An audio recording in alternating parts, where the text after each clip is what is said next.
CMR shopping mall biggest festive ధమాకా గంట గంటకు బహుమతులు గెలుచుకోండి. నమస్తే, నేను Keshav. Welcome to Suman TV. కొన్ని సినిమాలు చూసినప్పుడు చూసినట్టు కూడా ఎవ్వరికి చెప్పబుద్ధి కాదు, కానీ కొన్ని సినిమాలు చూస్తే చూసామనే మాట మైక్లో చెప్పాలనిపిస్తుంది, మనసు విప్పి మరీ చెప్పాలనిపిస్తుంది. అలాంటి సినిమాల జాబితా చాలా తక్కువగా ఉంటుంది. అలాంటి ఓ సినిమా గురించి మీకు పరిచయం చేసే ప్రయత్నం చేస్తా. మనతో పాటు సీనియర్ జర్నలిస్ట్, ఫిలిం క్రిటిక్ ప్రభు గారు. నమస్కారం. నమస్తే. ఆ ఒక్క సినిమా ఏంటి? ఆ సినిమా చెప్పాలి అనిపించే సినిమా ఏంటి, మీరు చెప్పండి. నిజంగా ఇందా మీరు చెప్పినట్టుగా కొన్ని సినిమాలు చూసామన్న విషయం పక్కడు చెప్పడానికి కూడా మనసు రాదు. ఎందుకంటే మనం తీస్తున్న సినిమాలు, ఈ కళాఖండాలన్నీ కూడాను సినిమా రివ్యూవర్స్ కారణంగానే, రివ్యూల కారణంగానే తమ సినిమాలు ఫ్లాప్ అయిపోతున్నాయి అని చెప్పేసి ఓ గగ్గోలు పెట్టేస్తుంటారు. అలాంటి సినిమాలు జోలి వెళ్లకుండా ఒక మంచి సినిమా వచ్చినప్పుడు మైక్లో చెప్పాలనేటువంటి కాన్సెప్ట్ లాంటిదే అనిపించి నిజంగా ఈ రివ్యూ చెప్పడం కోసం నేను సిద్ధపడ్డాను. That is Satyam Sundaram. Okay. ఈరోజు ప్రేక్షకుల ముందుకు వచ్చింది. చాలా ఫీల్ గుడ్ ఫిలిం. అయితే చేసిన వాళ్ళు ఎవరైనా మామూలుగా కొత్త కుర్రోళ్ళు వాళ్ళు ఎవరైనా చేశారంటే కాదు, బాగా ఫేమస్ పాపులర్ స్టార్ అయినటువంటి కార్తీ చేయటం, అందులో అరవింద్ స్వామి యాక్ట్ చేయటం, వాళ్ళ ఆ స్థాయి హీరోలతో ఇలాంటి ఒక సబ్జెక్ట్ని కన్సీవ్ చేయటం అనేటువంటిది really very very appreciated accept అనమాట. అంత బాగా చేశారు.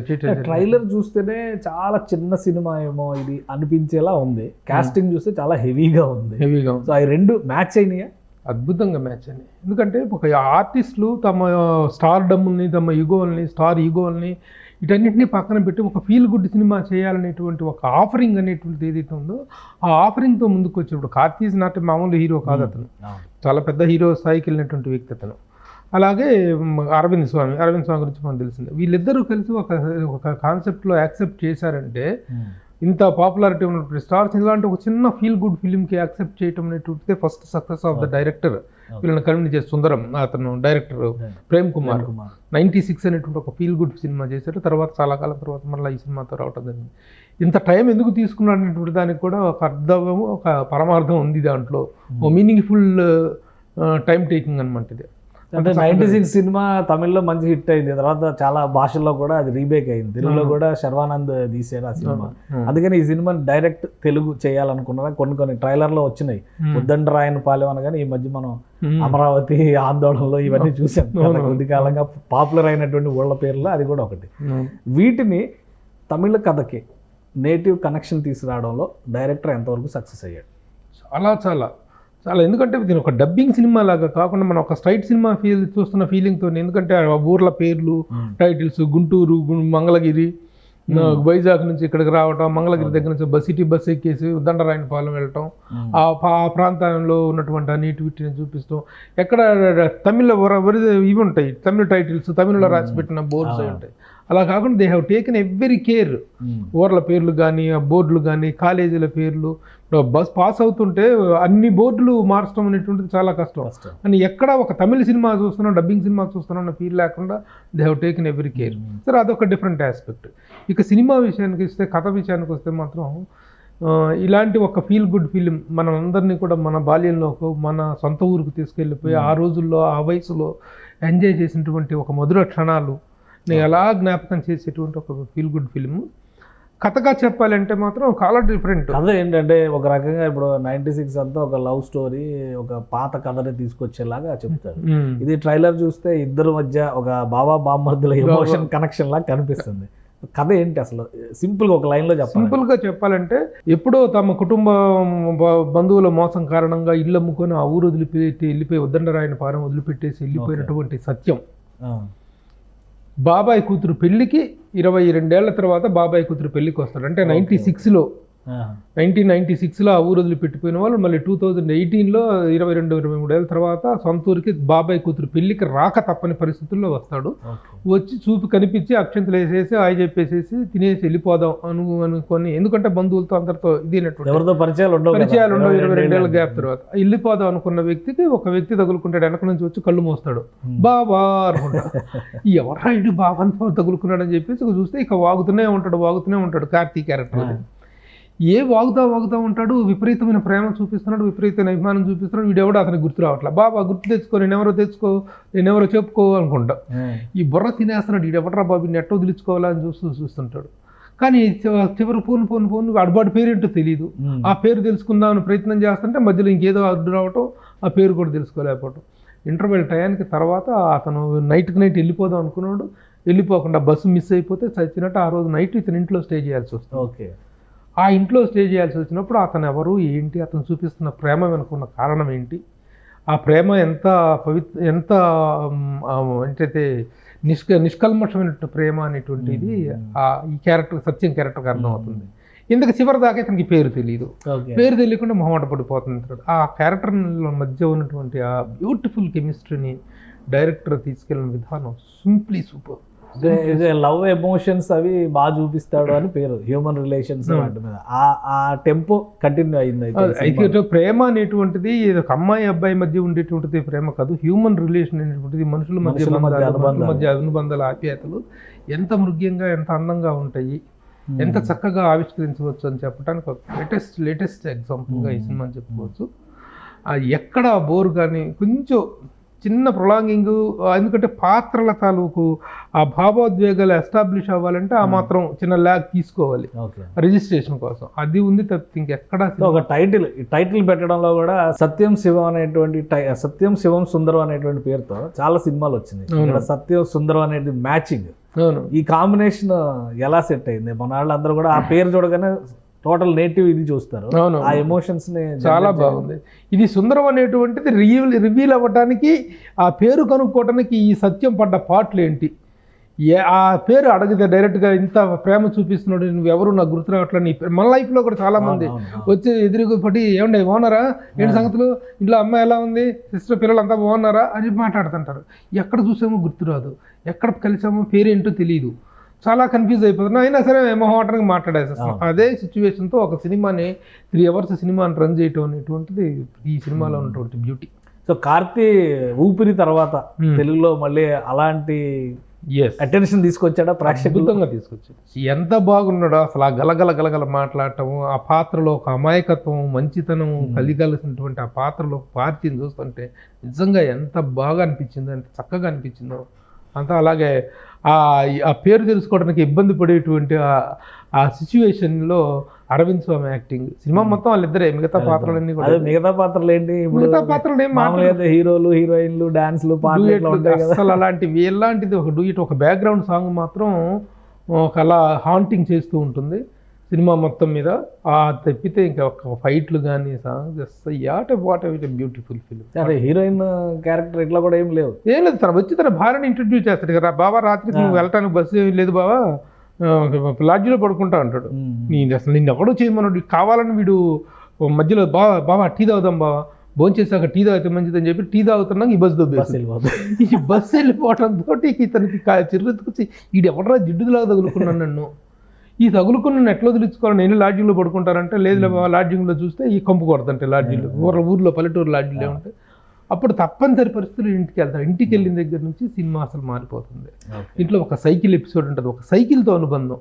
మనకు చిన్నప్పుడు కూడా ప్రతి ఒక్కళ్ళ జీవితంలో సైకిల్ నేర్చుకోవటం, సైకిల్ వైపు ఒక ఆరాధనగా చూసుకోవటం అనేటువంటిది అసలు మామూలుగా ఉండదు. సైకిల్ నేర్చుకున్న తర్వాత మిగతా ఏ వెహికల్ అయినా ఒకటే, సైకిల్ అనేటువంటిది బ్యాలెన్సింగ్ ఆఫ్ లైఫ్లో ఒక బ్యాలెన్స్ నేర్చుకోవటం లాంటిది సైకిల్ నేర్చుకోవటం అనేటువంటిది. ఆ ఇదితో అనుబంధాన్ని చూపించారు రియల్లీ. కథలో ఇంకా ఇట్లాంటి ఇంట్లో ఎద్దు గురించి ఒక ఎద్దు గురించి, తను ఎక్కడో రోడ్డు మీద అనాథగా వదిలేసినట్టు ఒక చిన్న ఎద్దు ఆవు దూడను తీసుకొచ్చుకొని పెంచుకుంటే అది ఒక ఒంగోలు పంది ఎద్దులాగా ఏరిపోయి అక్కడ ఈ పందాల్లో ప్రతి పందెంలో నెగ్గుతూ వస్తుంది. ఆ ఎద్దు వల్ల ఇతనికి పేరు వస్తుంది. ఆ ఎపిసోడ్ ఒకటి వెరీ హార్ట్ టచింగ్గా ఉంటుంది, ఈ సైకిల్ ఎపిసోడ్ ఒకటి.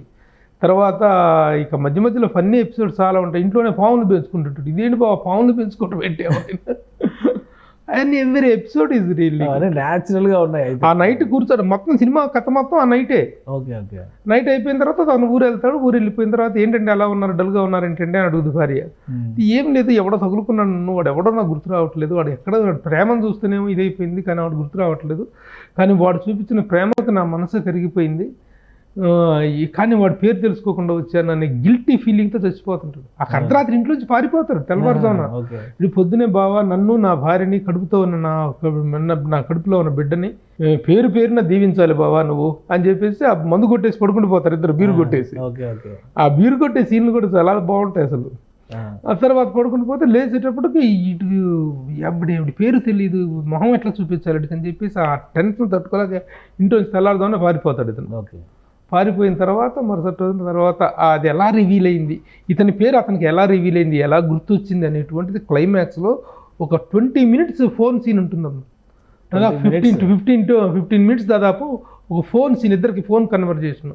ఫోన్లో క్లైమాక్స్ 20 నిమిషాలు ఒక సినిమాని నడిపిస్తాం అంటే యూ కెన్ ఇమాజిన్. ఎప్పుడో ప్రేమలేఖ లాంటి సినిమాలు చూసాం మనం, ఇక్కడ ఫోన్ తోనే ఎండింగ్, ఫోన్తో ఎండింగ్.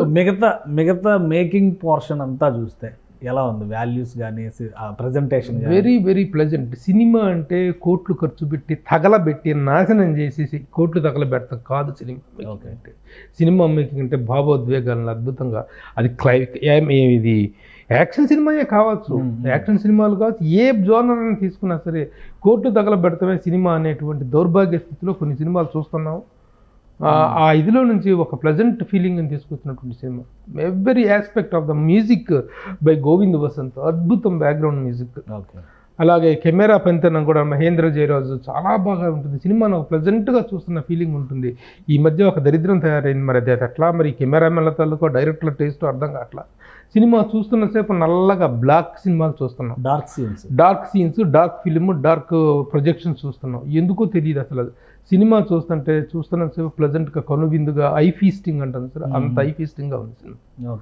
పాత్రల ఎంపిక కూడాను, ఫాదర్ క్యారెక్టర్ అతను జయప్రకాష్, తర్వాత ఇతని భార్య, ఎవరికి కూడా లవ్ సీన్లు విసీన్లు ఏమి లేవు. ఇతని అరవింద్ స్వామి భార్య, సత్యం క్యారెక్టర్ భార్య చాలా డీసెంట్గా చూపించారు ఆ క్యారెక్టర్ని. యువతలు ఇతని వైఫ్ని కూడాను, అమ్మ పిల్లని చూస్తేనే చాలా ఒక సంసారపక్షంగా ఒక అద్భుతమైనటువంటి ఫీల్ కలిగేటువంటి ఒక క్యారెక్టరైజేషన్స్, క్యారెక్టర్ సెలెక్షన్స్ కూడాను. Hats off to Jyothika and Surya and Jyothika నిర్మాతలు, వాళ్ళిద్దరు ప్రొడ్యూసర్స్. అన్న వదిన ప్రొడ్యూసర్స్ అయితే సూర్యది క్యారెక్టర్ చేసినటువంటి కార్తీ, హ్యాట్స్ ఆఫ్. అండ్ వాళ్ళని యాక్సెప్ట్ చేయించినటువంటి, అసలు ఇలాంటి సబ్జెక్ట్స్ వినటానికి కూడా మన స్టార్స్ కానీ చాలామంది ఒప్పుకోరు.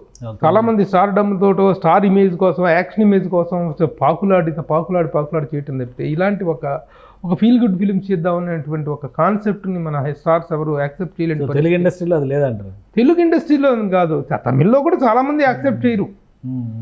కార్తీది ఒక సపరేట్ ఇది ట్రాక్. ఇదే మళ్ళీ సూర్య మీద చేద్దామంటే వర్కౌట్ అవుతుందో కాదో చెప్పలేము మనం.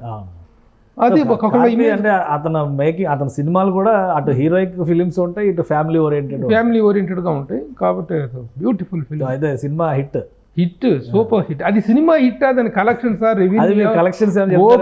కలెక్షన్స్ అది కాదు, ఓపెనింగ్స్ ఎంత వచ్చినాయి అనేటువంటిది కాదు.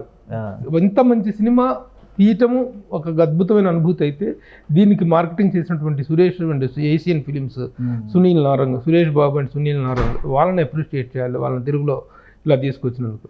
అలాగే వాళ్ళ కాంపౌండ్ నుంచి, సురేష్ కాంపౌండ్ నుంచి రీసెంట్గా 35 ఒక చిన్న సినిమా అనేటువంటి సినిమా ఒకటి వచ్చింది.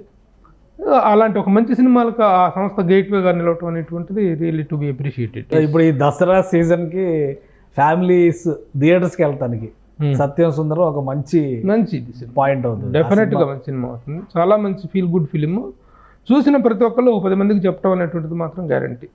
సూర్య అండ్ కార్తీ, అలానే డైరెక్టర్ ప్రేమ్ కుమార్కి ఒక మంచి హిట్ ఈ దసరా కనుకోవచ్చు. డెఫినెట్గా సినిమా సక్సెస్ అయింది, వీళ్ళు హిట్ అయ్యారా వాళ్ళు హిట్ అయ్యారా కాదు, ఇది సినిమా హిట్, సినిమా సక్సెస్ అనేటువంటిది అద్భుతమైనటువంటి ఫీలింగ్ కలిగించినటువంటి సినిమా. వండర్ఫుల్ ఫిలిం సత్యం సుందరం, నిజంగా సుందరం. రైట్, థ్యాంక్ యూ ప్రభు గారు, మీ అభిప్రాయాలు తెలియజేస్తున్నారు. ఇది సత్యం సుందరం ఈ దసరాకి సుందరమైనటువంటి సినిమాగా నిలుస్తుంది. కాంపిటీషన్లో, అలానే సెంటిమెంట్స్ విషయంలో, హ్యూమన్ ఎమోషన్స్ విషయంలో, మనుషుల మధ్య ఉండేటువంటి అనుబంధాల విషయంలో ఈ సినిమా అద్భుతంగా చిత్రీకరించారని ప్రభు గారు చెప్తున్నారు. ఖచ్చితంగా చూడండి, మీ అభిప్రాయాల్ని కామెంట్ చేయండి. సుమన్ టీవీలో మీ పర్సనల్ అండ్ బిజినెస్ ప్రమోషన్స్ కోసం కింది నెంబర్కి కాంటాక్ట్ చేయండి.